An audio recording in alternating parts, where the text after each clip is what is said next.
And just your classic joint line markers, so lateral epicondyle, so we're going central knee, central ankle, central hip, and that's it, right? So I'm really after knee joint at bottom dead center, but I've started just using, it gives you a good foot angle measure. Whilst I don't see it as reliable, it just tells me whether there's excessive heel drop, especially at peak power and at bottom dead center. So I will go and put this one on. And so the app that I use will give me a foot angle based on the sole of the shoe. And the AI in that will just bring that in intuitively. It also gives you a trunk angle measure. But then how relevant to me is this trunk angle measure when you see his lumbar spine and doing this, and then his true hip joint range is obviously different here as compared to, can I just get you to roll forward? No, keep your shoulders, don't move them. Tilt that way. Good, and now tilt back. So the trunk measure probably doesn't change. It goes shoulder to hip, but all of this changes so much. So, all right, and I'm just going to cut to the chase. I would do this on the other side, of course, in a normal BikeFit, but we'll just use this side for the sake of the exercise. Okay, we're obviously running through the 1 hour, one to 1.5 hour BikeFit protocol. And so, Will, can I just get you to pedal there? And the app I use is called BikeFastFit.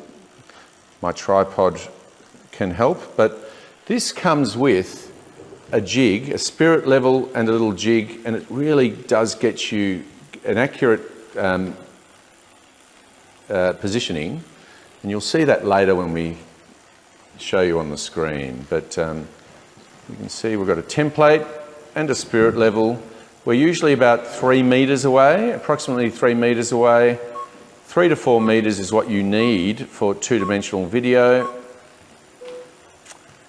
We're at the level of the knee angle at bottom dead center, and it takes 3 or 4 seconds, and there we have it.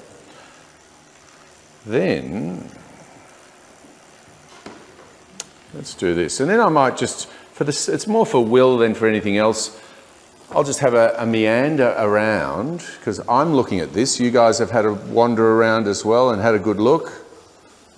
Okay, and I'm interested in the angle of the feet, the knees in relation to the top tube. Not so much his tan lines, hey, but they're very common. This would be out of the way. I'm interested in his trunk angle. We've discussed his lumbar angle quite a bit, haven't we?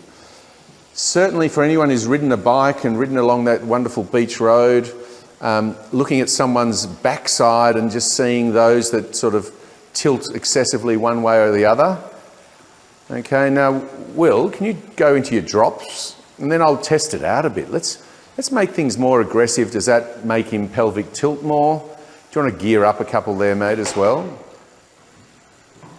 And just having a look at him, one, I might have put the dots in the wrong place on the PSIS.